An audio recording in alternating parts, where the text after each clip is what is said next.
right. Papa Bill, what's up, man? You're in there quick. We'll give it a few minutes here. Gosh, what a week.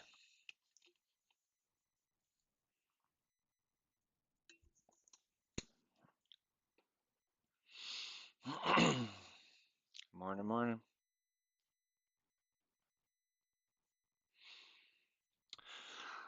I'm gonna start here promptly at 8:30. That's why I opened it a couple minutes earlier. We'll kind of go through mostly what I put on the inside there, anyways, but kind of walk you through what I see.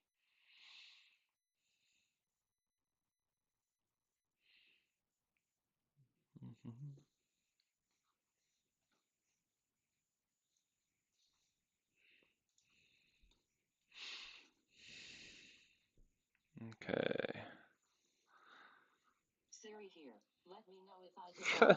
No, Siri, you cannot help.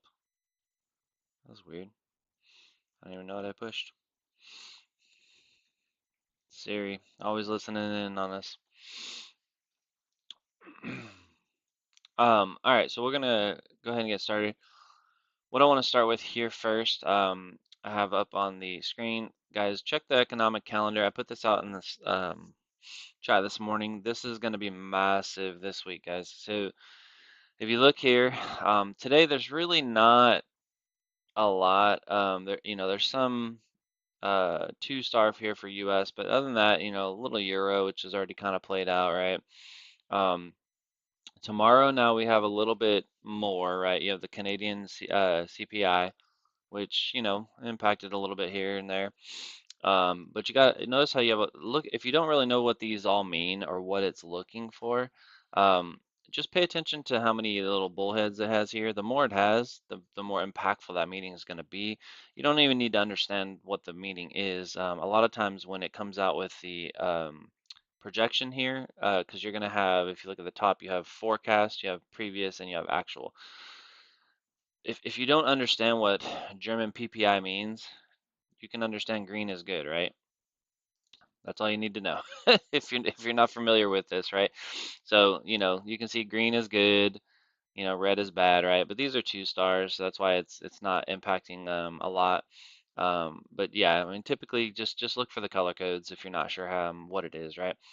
And so you can also get a little bit of a glimpse of what is projected because you have previous and you have the forecasted here. So um, just notice, brother, guys, before I see. Hey, stop it.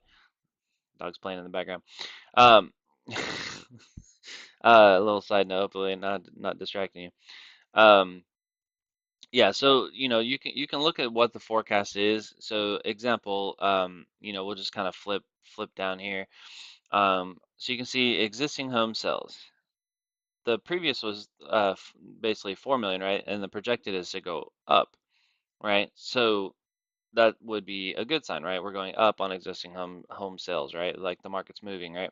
So, but the thing is, if this were to come out as lower than this, then that would be bearish because it did not hit what the projection was. Um, so same thing here, right? We're up on that. You have the CPI here, right? So their CPI is projected to go down. If it goes up, that's bearish, right? So that's how you can kind of get a glimpse of what the projections are compared to what the actuals are. So you can see there's some that are going down, some that are going up, right? On the projections. So this gives you a little bit of an idea of where some of the people believe the market's going to go. Um, Now, I want you to focus mostly on Wednesday. And the reason why I'm spending more time on this because it's going to lead up to some decisions that we're going to make. So Wednesday is a big day, right? Not only you have a lot of these three heads, you have the GBP, CPI, right? Look, another CPI, right? You got some euros, doing the speaking. You got just housing price index for Canada, U.S. crude oil inventories. I mean, this is usually a huge meeting. You can see the expectation is going to go down. Crude oil inventories is a big one, right? For US usually. But the most important one right here is going to be 2 p.m. on Wednesday because they're going to do the first quarter, second quarter, the first year, second year, current and longer, right? And then the Fed decision. So there's a lot of interest rate stuff that is going on here, right? So 4.75 was the previous, 5% is the projected. If we go higher than that, then the market's probably going to tank, right? If we go lower than that, then the market's going to go up.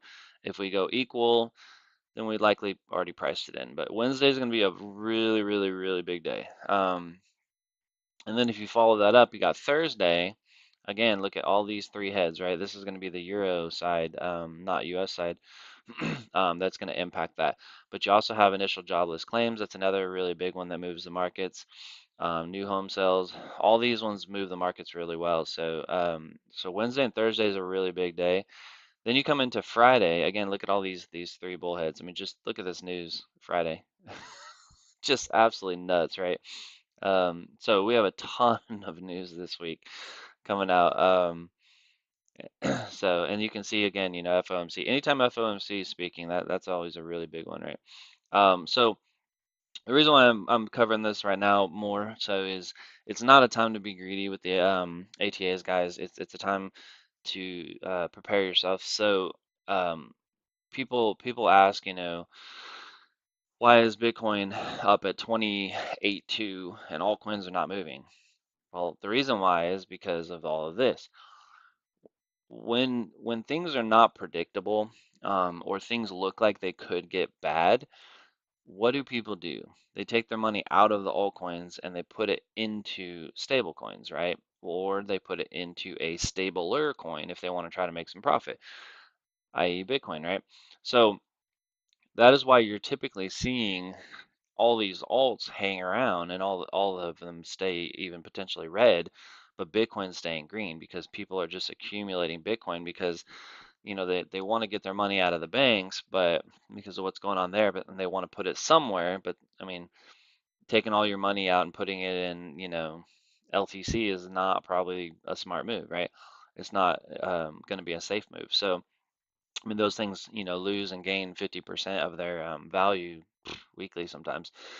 So that's what they're doing. They're putting a lot of that money into Bitcoin kind of as their safe haven. Now, where that becomes kind of dangerous is for our markets is that eventually they're not going to leave it there. They're not, I mean, it's not staying there forever. Those are not long-term investors. Those are people that are just looking to put their money somewhere.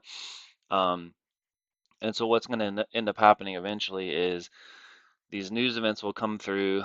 We'll get our spike of people, buying into the FOMO, and then they're going to take their profits. Because think about all those people that put all their money into it at like 24K or 23K. I mean, they're huge profit right now.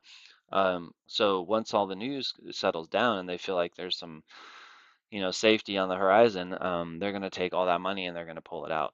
And so and they're gonna, which is gonna sell Bitcoin. So just keep in mind, when you're running these alts, if you're deeper in alts or you're wanting to run alts, I'm not saying don't run alts. If you have the margin, I'm just saying keep those DCAs spread out. If you're gonna run them, maybe run one or two. Don't like if you notice, I'm not going like before. I was like I'm running all six or eight or whatever, right? Now I'm not doing that. So, you know, I'm gonna play kind of the way the market's playing, and I'm just gonna run the BTC and ETH for through this week of the news events. Wednesday, depending on the Fed decision, once I see it kind of stabilize in a range again, then I'll slowly add back in some alts at that point. So, but for right now, I'm just gonna stay Bitcoin and ETH. So this is my ETH. You can see I turned this back on. So I had this. I was trading ETH through the last few days, like the weekend, but I was doing it manually, and the reason why is there's a new strategy. I'm not going to really teach in this class, but I'm going to set up a class for it that it allows you to live trade similar to the way that the ATA does, um, but it constantly keeps you in a trade. So it's what I call ladder trading, right? It's a method that CK taught me a while back, and what it does is if you're deep in a short, you know that you have room to play longs, so you may as well be aggressive with your longs because you're already deep in a short. Being aggressive with the long, you don't want to exceed more volume than half of what that short is, right? Because then you're going to just get stuck in the long. So what I would do is, let's say ETH. We'll just keep the math simple. So let's say I say, okay, I'm going to play ETH long. I do a 1 ETH long. If it goes down 50%, right, I add another ETH um, to it. If it goes down another 50%, I add another ETH. It just keeps my entry moving down. Eventually you get that pump up, right? You set the profit at 50% each time. After I get to a certain volume, I may set that profit even at 25%, right? And then reset it. So when that pump hits, boom, you hit profit, you just reset the process. I did this all week, and it's a similar method, right? But a little more aggressive. I did it purposely because through this pump I wanted to earn, and being stuck in my BTC short, as long as I use less than half of the volume of what my BTC short is, I don't care. I mean, if we absolutely tank, it's fine. I mean, I'm still gonna earn back. So it's a way for you to be aggressive, which I'll set up a course on that. Uh, Maybe tomorrow. I have to look at my schedule, possibly tomorrow. I have a really busy schedule today, so cannot do it today. But we'll talk more about that later. But it's a really really cool method. I decided last night though to stop doing that and close out of my trades, and then I just let this run overnight. So it's been doing pretty well as far as ETH. Now looking at the ranges. Like I had said, I'm not going to go super detailed into each pair, but I know some of you have some pairs out there that are still open. So let me see how I want to do this here. Actually, let's do it this way. Let me pull this up here. Okay. Instead of going through my chart, I'm just going to walk through the guidance and just show you like what I mean when I put this out, right? So you see here I put, BTC is as high as it gets in the range. It could go higher, but we've marked the levels. If you want to play short only on BTC, it's definitely nice using the DCA protocol on default because it could run, but the default should hold it. You could still play longs, but I would only do one DCA and then just manually do that second one. The reason why is if you notice on the Bitcoin, I had to pull out to the 4 hour, not just the 1 hour, just to see this part, right? And there's some other levels over here which caused me to hit that level. Um, we have not tested this this area, this zone. We have not tested this since this big fall. I mean, you guys remember this is like a fall from 40K, right? We had a fall over another big fall all the way down to 18K. This is the first time that we've tested it. So this range from the 28,086 or so, 28, 232, somewhere in the 28,200 area, it's going to be pretty tough resistance. Now, from here all the way to the top here, which is about 30,800, is going to be just a brutal resistance. If it manages to somehow break through this. Now, what could push that through that? FOMC, big news events, right? If the you know Fed comes out on Wednesday and says inflation's coming down, guys, I think we're looking good. We're going to be able to taper back a little bit. I mean, it'll blow through this like nothing, just in the meeting, right? And so if it blew through this and then it finds support at this upper level here, right, around the 32, then it's likely going to find support and push up into this area here, right, which is the like 34.5, something like that. So if you're running like I have my BTC short that I'm still running, I will likely at least half hedge manually my BTC short pre that meeting. So I'm already kind of like quarter hedging it anyways, but I will probably half hedge it going into the meeting. So if it skyrockets up and then I see that it's bad news, I can actually take profit on that and let it pull down. But if it skyrockets up and I see it's good news, I'm gonna let that hold, right? So that way I can give myself a little more margin with it. I do have stop losses set in place on my BTC short where we'll stop out on at least half of my trade. So um, yeah, so we'll see where that goes. It's going to depend on the news event. But I mean, there's literally BTC is so high in the range, it's not even funny compared to everything else. So let me hit see more here. Okay. So ETH, put out some guidance here, talking about it's a great time to do short only. We'll keep an eye on the red line. If we stay below that, then we're a solid short. So if we begin to break and hold above it, then we could move up to the yellow. So what I'm talking about here is you can see the multiple ranges that are created here. We have an uptrend line low down here, which is around 14. We have a high of 2K. Now, we're just fighting this previous resistance, which is right here, right? What was support has been acting as resistance. Even though we broke past it, yes, we created a higher high than here. We have not created a higher high than here. If we create a higher high than this one, it's gonna be interesting, right? But we could easily break above this 1780 and then just keep holding this to create our new range within here, right, over time before we pull back down. But if this level cannot hold, then we're just going to come back down into the 1500 range, right, and just continue to range this way. So that's why I was saying, if you have the margin to do so, you could do long and shorts here. A short only play is probably not a bad one. You can see gaps always fills, guys. They always fill, guys. So you can see here, even in this parabolic move, we had a nice little half gap fill. This parabolic move still filled, right? We had one more third leg up and then straight back down, came back up, straight back down. We had a massive push up, right? See this massive push up? What happened? Absolute tank. I mean, I remember this area here. We were like, I don't know, somewhere in here. And people were freaking out because they had entries of like 1200. And they're like, we're never going back to 1200 again. Oh my gosh. Like, we're going to the mid. And I'm like, we'll see, right? Sure enough, boom. I mean, we literally within like a day. I mean, we went from like 1650 to 1100, right? And that could happen in the FOMC meeting. If it comes out bad news, I mean, that's what happens with those events. But my point is, gaps always fill, right? So you had this gap here fill, and then we came back through, and then what happened, right? We claimed that fall, and it filled, it came across. So no matter, it's never, even if you look at the bull run, it's not always just parabolic. There's always pullbacks, right? Now we may get a pullback here, right, and create a higher low. So it could pull back even to just here and then push up, right? Or it could pull back to this trend line and then push back up, and that's still bullish. Or we could see another push up, hit the 2K, and then just a straight fall back to 1400.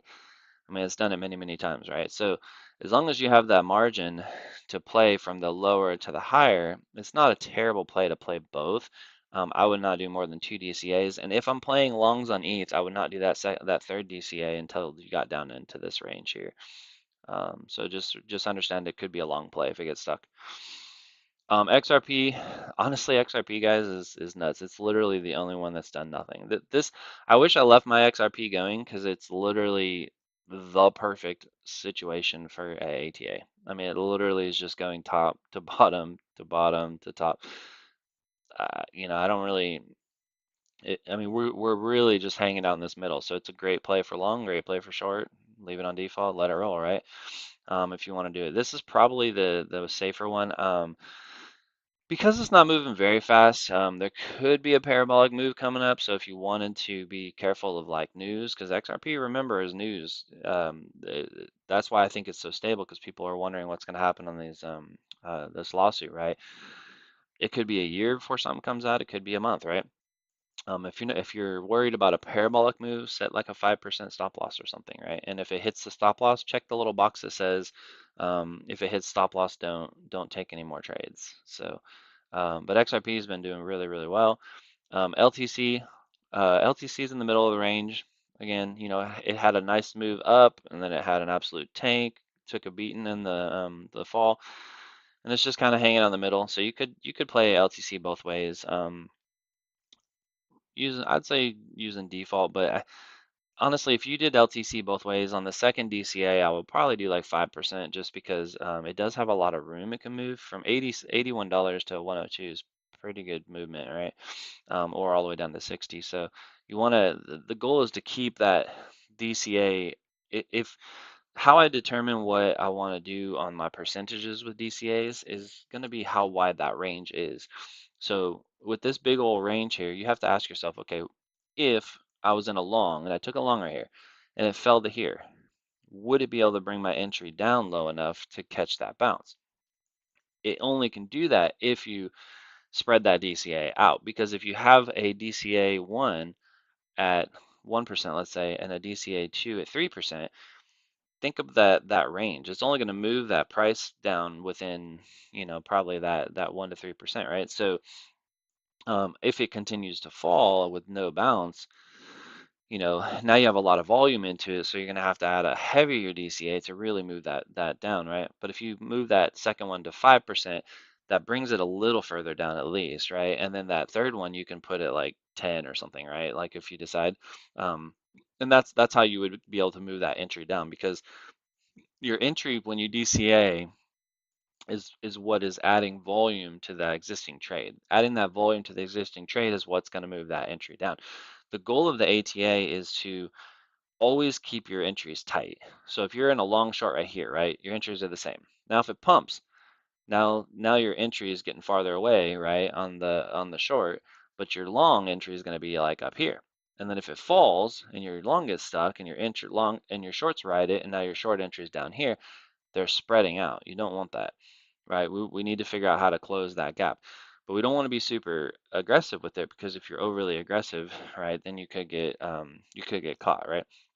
But you think about, like, even in this move here, had you even if you ran shorts here, right? If you took a DCA here, then you took a DCA here, you probably would have got out right there.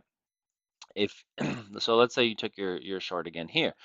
Let's say this doesn't get you out. So now your two DCAs in, comes down, right? You choose the DCA somewhere in here, right around the 10, 15%, right? Now you're out on this pump, right? So and I'm throwing out percentages, but match up the percentages with where's the bounces, right? We know that this was a support line, which it acted as support perfectly, right? We know that this is a resistance line, right? And the reason why is because you can see it was resistance before, and it was over here too, but it also was support. Whatever it was once support can now become resistance, and vice versa.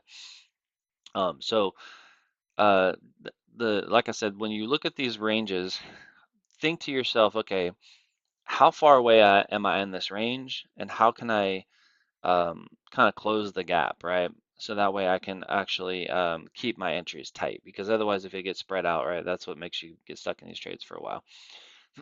So Aave, I put out, let's read that. It's in the upper range, got room to go. You could do long or short, but I'd keep it to 2 DCA with 5% on both. So again, same reason, right? $78. We could go all the way to 94, but we could also drop all the way to 63 or lower to 51, right? So if I were to play Aave, I don't really like Aave right now as a play, but if I were to play Aave, I would probably set up a short, one or two DCA, second DCA at 5%. That would allow it to move up if it were to come back up to test this range. My long, I would set that the second DCA. I'd probably even do further, like 7%, right? So that way, if it really fell down to here, but I'm throwing out 7%, but keep in mind when you put those percentages in, you can do the math because it's 7% movement of the entry.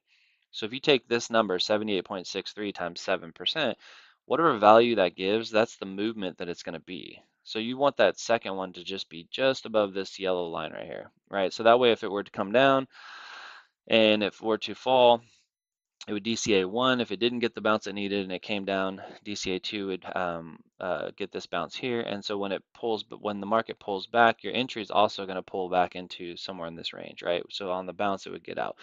Then I would look to do my DCA 3 somewhere in this area, right? So that's how you can kind of determine it.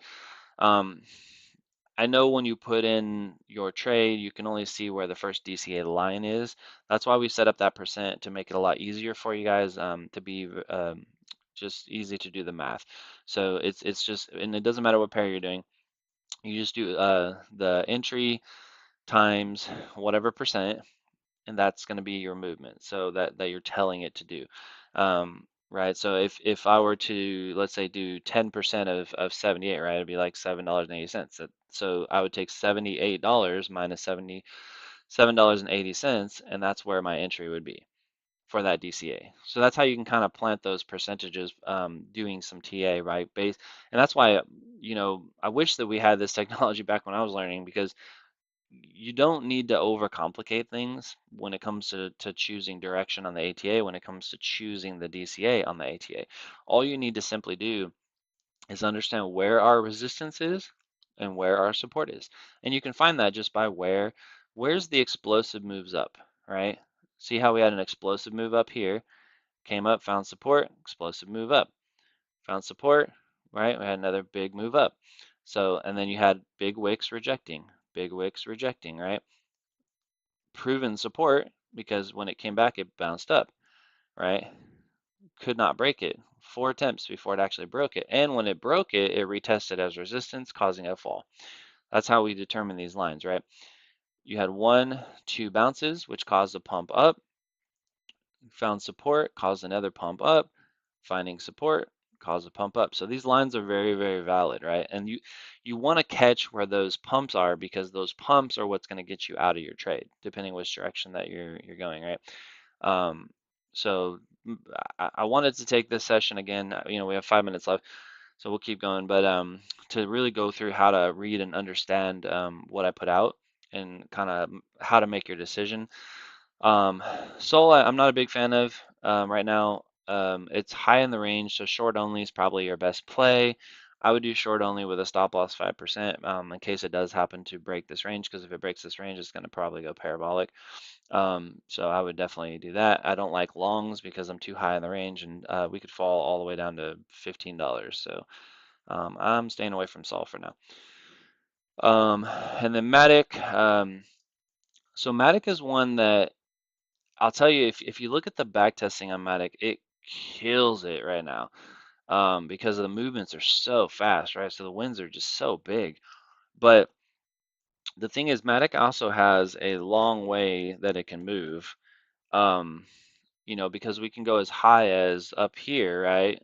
Up into the 180 mark, or 150, right? Again, Matic I pulled out to the 4 hour just to give you a glimpse, right? So you can see it's already retested this area here, 155. So we can definitely revisit up into the 156 area. What it would need to do in order to have that happen, is it would have to hold support on this yellow. If it holds support on this yellow, it's likely going to at least retest the 135 before it comes back down right into the range. Now, a breakdown of this yellow, you start to find this of resistance, which the yellow's 1.14. If you start to find that as resistance, then it's likely to pull down at least into here. So just make sure you have your margin. I don't know that I foresee Matic, unless we have some crazy terrible news come out, dropping below 70 cents or so down here. This level is going to be really, really crazy support. So even if we break this green line, which I placed here because you can see, I mean, just so many rejection hits, right? I mean, super. Even when it reclaimed, it rejected again. It wasn't until this last leg where it actually found support that it exploded. And so you could play Matic both directions. Again, just this is probably one of the widest ranges that we have of all the pairs we're trading. I mean, look at this. The lowest low is like 35 cents all the way to $1.50. So if you're gonna play Matic, I highly suggest you either only do one DCA, and be very, very uh, distant from that second and third one to keep that entry moving, or set a stop loss, because Matic it's a good project too, so it could super go parabolic just like it did here, right? Um, but we did create, even though this is pretty, right? We created a higher high from here, but we're still a higher or lower high from there. So that's kind of where I see Matic. Hope that helps you out. And then Doge. Doge is low in the range. Could we go lower? Yeah, I mean we have a little bit of room to play. What was once a support trend line is now acting as a resistance trend line. So we're really just trading in this little area here. Long only plays are going to be better than a short play. If you're going to do a short play, again, set that DCA range like super far away. Try to get it, to where and you can even, guys, you can do some math on this too, right? I mean, it's all mathematics and probability, but if you see your entry here and you know you have to protect it to here, and you may need to move your entry up to here at some point, you can run those numbers. You can take the 0.073, right? Times that by, I don't know, you can say that the 10% or whatever, or let's say 20%, right? And you can say, okay, it's going to move it X amount. If I do 10% on my first DCA, it's going to move it to here. Okay, maybe I want to do 15%, right? And then that would move it here. It's going to be a longer play. It's not going to be in, out, in, out, in, out, because the more you spread those DCAs out, the more it's going to have room to move before it hits it, right? But it's a safer play. So you don't have to stress out about it, right? So, use these ranges that I put out and understand how I create them. The biggest thing we do in our room versus a lot of other rooms is I don't want to just tell you, oh, here's your upper and a lower, play that range, have a great day. I want to tell you how I make that upper and lower range because I want you to be able to make that upper and lower range. I don't want you to rely on my guidance. I want you to make it. Don't be lazy.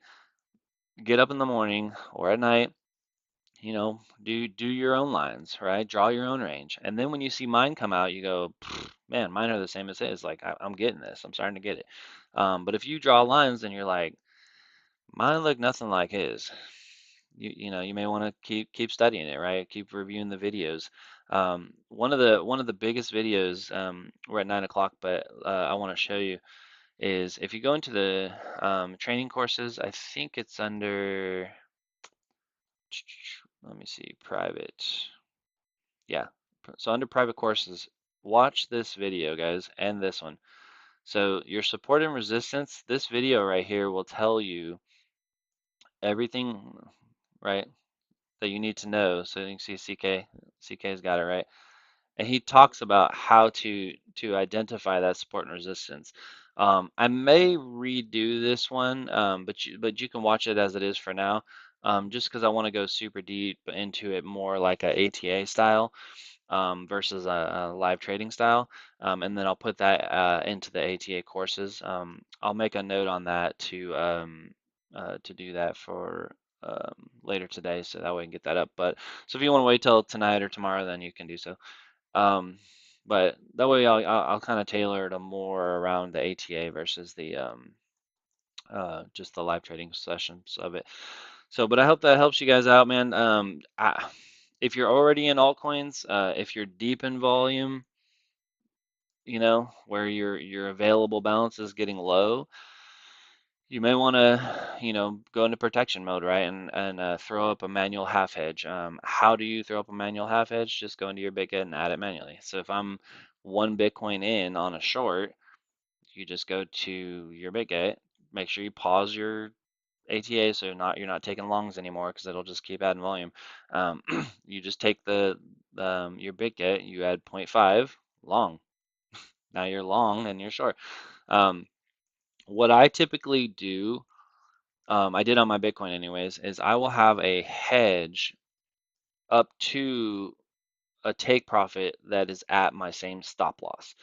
It's a way for me to so if I have, let's say, a zero point 0.5 stop loss set and I have a zero point 0.5 hedge, let's say my stop loss is at 29. I will take a stop loss of 29 of half.